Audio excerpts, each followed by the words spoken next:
Hi നൗറിഷ് വേൾഡാണ്.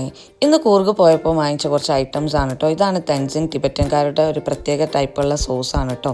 പിന്നെ വാങ്ങിച്ചിരുന്ന item എന്ന് പറയുന്നത് അവരുടെ ഒരു സ്പെഷ്യൽ സ്നാക്കാണ്. ഇതിൻ്റെ പേര് അറിയുന്നവരൊന്ന് കമൻറ്റ് ചെയ്യുക. അതിനുശേഷം അവരുടെ കുറച്ച് സ്നാക്സ് ഐറ്റംസ് ആണ് വാങ്ങിയത്. ഇത് സോയനെ കൊണ്ടുള്ളതും പിന്നീട് ഒരു ഫിഷ് വെച്ചിട്ടുള്ള, അതായത് നമ്മുടെ നെത്തൽ വെച്ചിട്ടുണ്ടായിരുന്ന ഒരു സോസ് മീൻസ് ഒരു സ്നാക്സ് ആയിരുന്നു കേട്ടോ. പിന്നെയും കുറച്ച് സ്നാക്സ് ഐറ്റംസ് തന്നെയാണ്, നമ്മൾ നുറുക്കൊക്കെ പോലെ തോന്നിക്കുന്ന കുറച്ച് സ്നാക്സ് ഐറ്റം തന്നെയാണ് കേട്ടോ വാങ്ങിച്ചിട്ടുണ്ടായിരുന്നത്. പിന്നീട് വാങ്ങിച്ചത് സേമിയോ പോലെ തോന്നിക്കുന്ന ഒരു നൂഡിലായിരുന്നു. അടിപൊളി ഒരു സാധനം കേട്ടോ. പിന്നെ ഇതിനാണ് നമ്മൾ മെയിനായിട്ട് അവിടെ പോയിട്ടുണ്ടായിരുന്നത്. വൈൽഡ് സാൻഡിൽ അടിപൊളി സ്പ്രേ ആയിരുന്നേ. അതോടൊപ്പം കുറച്ച് ചന്ദനത്തിരിയും കൂടി വാങ്ങിച്ചിട്ടുണ്ടായിരുന്നേ. അതും അടിപൊളി സ്മെല്ലായിരുന്നേ. പിന്നെ ഒരു വുഡൻ ഗെയിം കളിക്കുന്ന ഒരു സിസ്റ്റം, ഒരു സാധനം വാങ്ങിച്ചിട്ടുണ്ട്. അപ്പോൾ ഇത് ട്രൈ ചെയ്യുന്നത് നെക്സ്റ്റ് വീഡിയോയിൽ കാണാം. Okay, by.